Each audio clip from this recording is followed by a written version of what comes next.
Olá, galera dos terceiros anos da Escola Maria Aparecida Veríssimo. Aqui é a professora Geise. Eu quero comentar com vocês aqui nessa live um pouco do projeto interdisciplinar da professora Silvia Rebeca de História. Tá? Ela oportunizou esse projeto, me convidou e eu aceitei o convite, porque também vai ter a parte de língua portuguesa, que é o gênero textual notícia. Tá? Então, no primeiro slide está falando do período Vargas, Olga Benário e Luiz Carlos Prestes. Habilidades e competências. Identificar os processos históricos de formação das instituições sociais e políticas, regulamentadores da sociedade brasileira, investigar criticamente o significado dos diferentes marcos relacionados à formação histórica da sociedade brasileira, estabelecer relações entre as obras de arte e o contexto histórico de sua elaboração.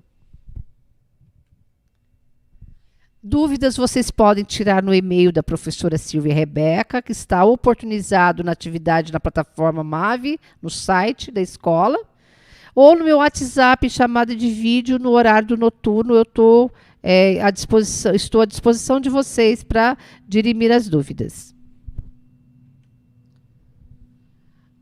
No primeiro texto de apoio, a professora Silvia colocou para vocês um pouquinho falando da história do período de Getúlio Vargas. Tá? O governo de Getúlio Vargas se deu em dois momentos, de 1930 a 1945, de 1951 a 1954, a denominada Era Vargas. Figura polêmica, Vargas esteve no poder por muitos anos, tendo seu projeto político importância significativa na história do século XX em nosso país. O modelo de Estado varguista foi responsável pelo processo de modernização do Brasil, tanto no período autoritário, a partir do Estado Novo, quanto no período democrático e liberal. Seu projeto deixou raízes em herdeiros políticos, assim como em seus opositores antigetulistas. Tá? Então, o texto acima já está falando um pouco da figura de Vargas. Ele pegou o Brasil em pleno crescimento econômico, tá? Foi responsável por criar as leis trabalhistas. Teve um período que ele era mais autoritário também, né? Ele teve um longo governo. Nesse slide aí, a professora Silvia colocou todos os detalhes desse período governado por Getúlio Vargas, tá? Também culminando aí com a Segunda Guerra Mundial. A Era Vargas foi marcada por violentos combates e levantes, estratégias que mais pareciam roteiros de filmes de espionagens, mas trata-se de um período político marcado tanto pela riqueza de ideologias e comportamentos dos grupos, preocupados em defendê-los pelas armas, se necessário, quanto pela tentativa de manutenção do poder pelas elites cafeeiras. Né? Eu posso dizer aqui para vocês que o Brasil é o país das oligarquias desde aquela época, né? Ou seja, sempre a elite que denomina o poder é quem detém o capital. E naquela época eram os donos do café, né? As elites cafeeiras. Foi marcada pelo uso da propaganda nazista, responsável pela divulgação e criação da humanidade. Getúlio incorporou esses ideais e, sobretudo, a maneira de agir, né, da Führer, especialmente no antissemitismo. Führer era um pseudônimo dado a Adolf Hitler, né, o líder nazista, com ideais aí de criar uma raça ariana, né? Eram dois regimes na época, nazismo e fascismo, né? Não vou me adentrar muito porque é o tema mais da área de história, mas eram regimes totalitaristas, né? E extremamente autoritários. E Olga Benário, ela vai aparecer aí como um ícone, contrapondo aí esses exageros, né? Amor e Comunismo, relacionamento de Olga Benário e Luiz Carlos Prestes. O casal comunista participou do levante que tentou derrubar Getúlio Vargas. Entretanto, encontraram um trágico fim. Olga, ela tem um romance com Luiz Carlos Prestes, mas eles também têm ideais políticos, né? Eles tinham Inspiração, né, no socialismo da União das Repúblicas Socialistas Soviéticas, né, hoje atual Rússia. A Revolução Russa serviu de inspiração a eles. Então, contrapondo aí esse governo, eles tiveram sanções, punições, né? A reflexão da proposta de atividade. O que a professora Silvia propôs a vocês nesse projeto interdisciplinar? Escreva uma notícia sobre um dos episódios abaixo. Ela deu vários textos de apoio, com imagens, né? A prisão de Olga Benário Prestes, quando ela chega a ser presa. A prisão de Luiz Carlos Prestes, foi um grande jornalista, tá? O nascimento de Anita Leocádia Prestes, que é o fruto do relacionamento dos dois. A deportação de Olga, quando ela tem que voltar ao seu lugar de origem, tá? A morte de Olga, né? Ela vai ter uma morte trágica. E aí vai surgir a indicação do livro e do filme, tá?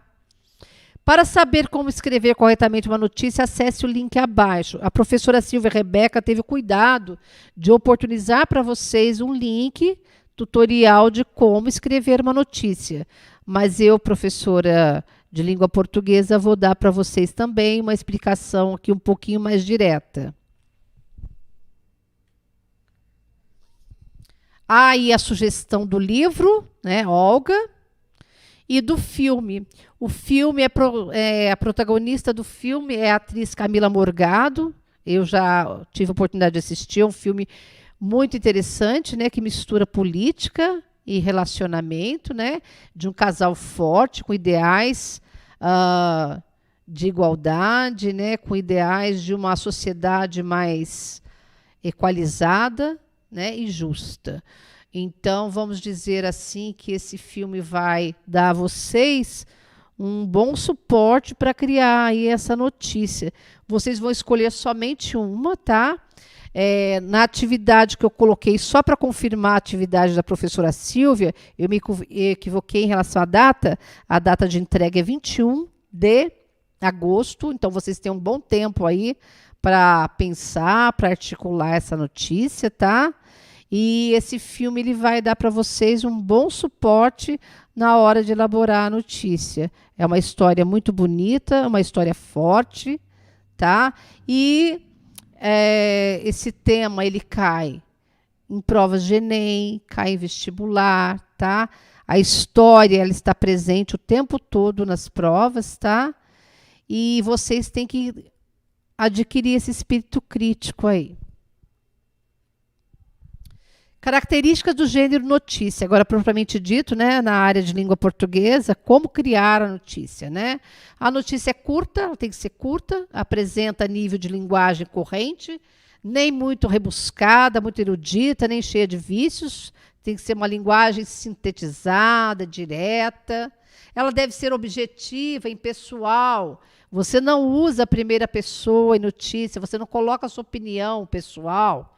Né? O jornalista, ele não coloca a opinião dele pessoal, ele trata a notícia como objeto de estudo.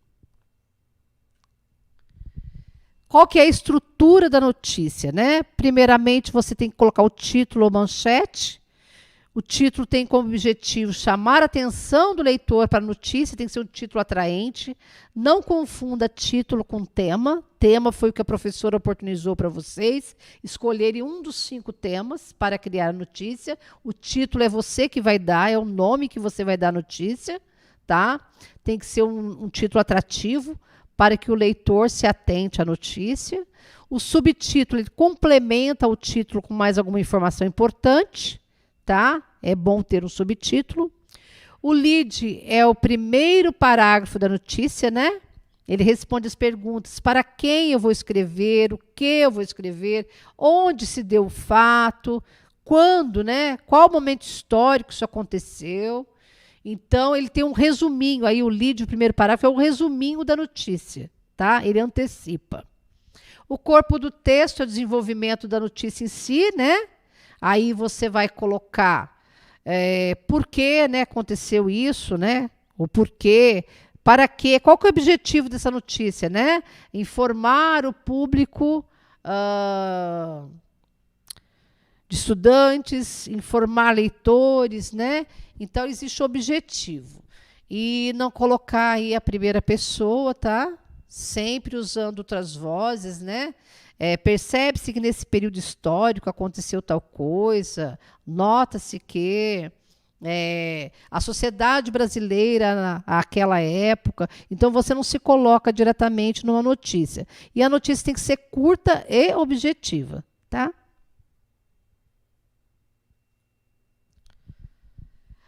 Outra coisa importante que eu quero falar para vocês aqui, eu percebi, né, nós, o corpo docente da escola, percebemos que deu uma queda nas atividades, não só dos terceiros, mas de outras séries também, que existe, né, uma certa desmotivação de vocês. Então, assim, um recado com carinho que eu dou aos terceiros anos, principalmente, estão saindo da escola, vocês vão para o Enem, para o vestibular, né?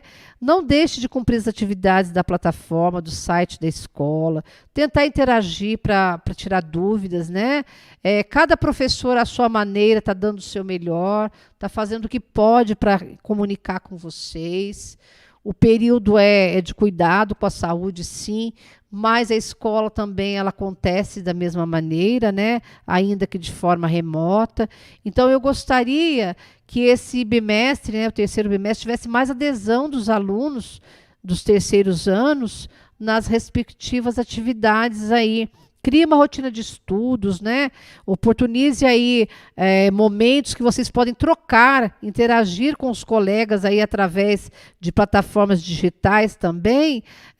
Atividades. Quem tem mais habilidade em física, química, matemática, ajuda os demais. Quem tem mais habilidade em códigos e linguagens e área de humanas, ajuda. Faz uma força-tarefa aí para vocês darem conta dessa demanda.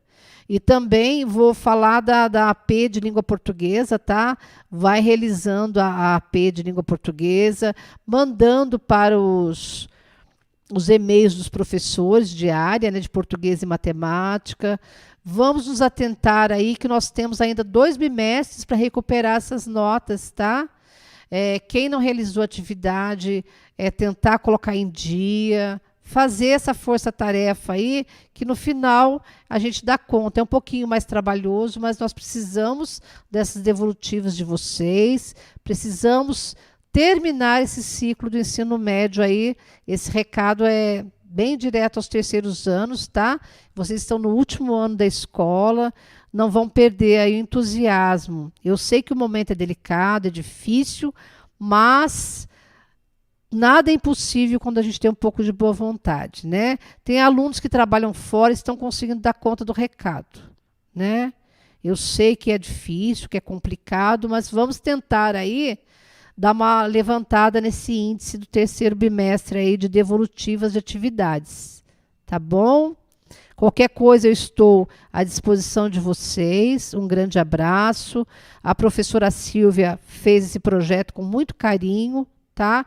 E a vantagem desse projeto que serve de nota tanto para a língua portuguesa quanto para a história. Vocês vão fazer uma única atividade e oportunizar, né, para 2 disciplinas, né? Esse conhecimento histórico, semiótico, é muito importante, né, para vocês aí fazerem uma prova de Enem, um vestibular, né? E eu acho que a professora Silvia fez esse projeto com muito carinho. Vamos cumprir aí com o mesmo carinho, tá bom? Um grande abraço, estamos juntos.